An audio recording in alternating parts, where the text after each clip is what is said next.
Olá família, sou Ricardo Alexandre, coordenador do setor de orientação educacional da Secretaria de Educação e Cidadania. E esse é o nosso programa Tô de Férias. Aqui comigo o gamer Felipe Rodrigues. Bom dia, boa tarde, boa noite para quem assiste a gente aí. Falando um pouco sobre mim, né?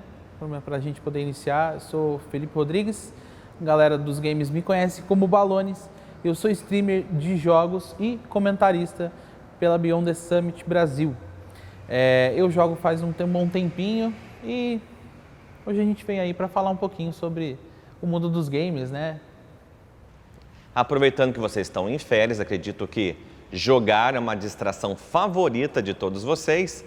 O Felipe vai falar um pouquinho agora da história de vida. Então, como que foi essa relação, esse início? Como que o game entrou na tua vida? Cara, eu comecei a jogar videogame bem pequeno, assim. Eu lembro que meu primeiro videogame foi um Master System, né? Na época que a gente jogava o Sonic, né? Aquele 2D padrão bem bacana. E durante o tempo da minha vida eu tive alguns jogos, alguns videogames. Naquela época minha família não tinha tantas condições, né, para poder ter. Eu lembro que demorei pra caramba para poder ter um PlayStation, que depois que mudou para o CD.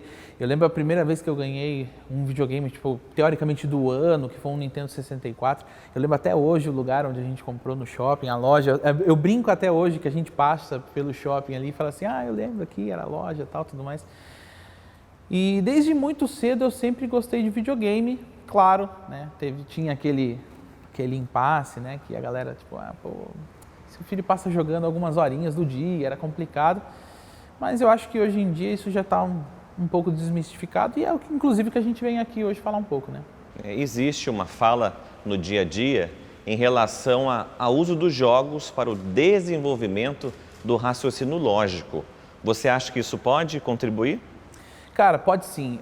Existem jogos bem específicos, vou até pegar alguns exemplos, citar alguns exemplos que são teoricamente até bobos, mas eu acho que são cruciais para a gente poder entender como realmente os jogos podem sim influenciar positivamente na vida dos jovens ou da criança e tal, tudo mais. A gente brinca bastante, por exemplo, que os matemáticos gostam de jogar o Sudoku, por exemplo, que né, aquele dos quadrinhos que você vai completando com números, nunca pode ser o mesmo número.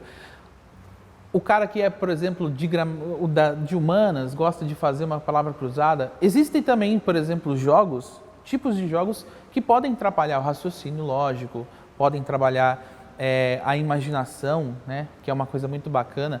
Até porque quando a gente está jogando videogame, a gente está num mundo fantasioso. Então é interessante realmente você trazer essa visão, trazer essa criatividade, se a gente pode dizer assim. Acho bem interessante. Por exemplo, um exemplo que eu posso citar, e isso fez muito parte da minha vida, foi o RPG. Durante muito tempo eu joguei RPG de mesa, hoje em dia jogo e inclusive faço lives, né, de RPG. E naquela época houve um jogo muito marcante na minha vida que foi o Chrono Trigger, inclusive até hoje tenho a tatuagem da Masamune aqui que eu resolvi eternizar na minha pele essa paixão por esse jogo que eu tinha. E, cara, era um jogo de RPG de muitas horas, que existia uma história, você precisava entender, tudo mais, ter um raciocínio lógico para poder entender como é que rolar, o que você tem que fazer, o que tem... Existem essas peças dentro do jogo. E é legal também, é muito bacana, que hoje em dia, por exemplo, vou usar como exemplo a plataforma da PlayStation, porque é o videogame que eu tenho e eu vejo. Existem jogos que são direcionados justamente para criança mais nova, tal, tudo mais, para justamente incentivar esse tipo de criatividade, esse tipo de conhecimento para a criança. Então, acho que sim, aquela velha história do passo o dia inteiro jogando e tal, tudo mais, eu acho que já ficou um pouco para trás ali. Eu vou ler uma frase e quero a sua opinião. Na frase, no limite entre o bem e o mal, videogame, no limite entre o bem e o mal. Qual é a sua opinião a respeito? O videogame pode sim ser uma faca de dois gumes. Isso aí a gente não pode tirar, né, o peso realmente disso. Por quê? Assim como outras coisas que existem como vícios, o videogame, o jogar também pode se tornar um vício, né? Assim como o vício de açúcar, o vício de cigarro, o vício dos jogos, né? Dos jogos de azar, por exemplo, nas pessoas mais adultas, a criança sim pode vir a ter um vício de jogos e tal, tudo mais. Logicamente que, se tratando de crianças, cabe aí a família a tentar dosar isso de uma forma mais homeopática, assim, né? E é interessante porque é uma coisa que até eu penso no futuro. Um dia, quando eu tiver um filho, eu quero também puxar ele assim, vem cá, vamos jogar um negocinho juntos, né? Existem histórias, por exemplo, já vi na internet, por exemplo, um menininho que jogava um jogo de corrida e ele pegou ali numa fase que você jogava com o seu melhor timing, né? O jogo de corrida. E o melhor timing quem tinha sido era o pai dele. Aí o que ele fez? Ele jogava sempre, teoricamente, com o pai dele, que já era falecido nesse caso. E num dia ele quase superou o pai dele, mas ele resolveu frear e deixar o pai dele passar para justamente o pai dele sempre ficar eternizado ali como o melhor time, né? E poder sempre jogar com ele. Eu acho que é interessante a família tentar, às vezes, trazer para quem gosta, né? Para quem gosta realmente da área, trazer, né, o filho ou a filha para poder, dentro desse mundo, para ela poder ter esse discernimento no futuro. Felipe, na sua opinião, por que tantas crianças, adolescentes, adultos estão se interessando por essa questão de ser games? Eu acredito porque é visível que o mercado ele cresceu muito, ele ganhou uma exponencialidade muito grande em várias vertentes, né? Quando você quer trabalhar com games, existem realmente muitas vertentes. A gente às vezes pensa, pô, é só um joguinho, o cara tá jogando, mas cara, tem muito trabalho por trás disso. Desde, por exemplo, a produção dos jogos, né? Ou agora, no momento que está rolando, até um pouco mais fortalecido por conta da pandemia em si, o lance de streamar, né? Por exemplo, o que hoje eu faço, que é fazer streams. Ali a gente coloca uma câmera, liga o jogo que a gente gosta de jogar e vai jogando, fica jogando, tal, tudo mais, trocando ideia, conversando com o chat e tal. Então, eu acho que ele teve esse crescimento exponencial justamente por isso. O momento é propício, muito propício, e viu-se realmente que esse mercado funciona.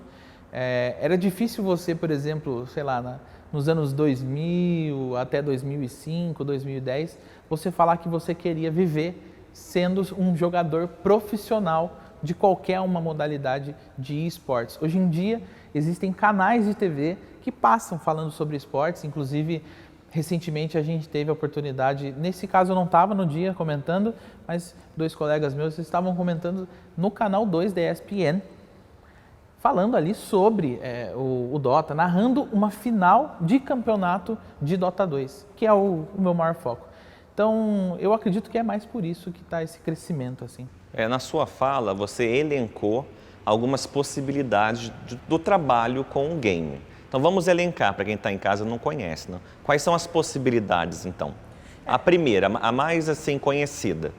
A mais conhecida, por conta da atualidade, realmente é o lance de você streamar, né? Você ou ser um jogador profissional, ou ser um cara que faz streams ali, uma figura que joga e conversa com a galera. Existem muitas pessoas hoje diferentes nesses pontos, né?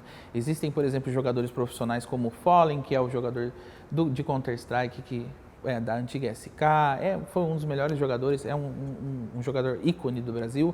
Hoje, por exemplo, no Dota 2 a gente tem o Lelis, que recentemente até teve uma premiação de esportes aqui do Brasil e ele ganhou como o melhor jogador de Dota 2. O Nobru, né, que a gente estava comentando nos bastidores, que é um grande jogador de Free Fire. E então você tem essa possibilidade. Essa eu acho que é a mais chamativa, né? Essa é o que teoricamente a galera vê hoje em comparação com, quero ser jogador de futebol. Hoje não, a molecada tá indo pro Free Fire, tá? Quero ser jogador de Free Fire, quero ganhar dinheiro com isso, quero ser um jogador profissional de esportes. Existem também outras possibilidades, por exemplo, como ser o cara que está por trás ali da criação do jogo, né? Ser o produtor, seja você a parte de design, seja a parte de programação.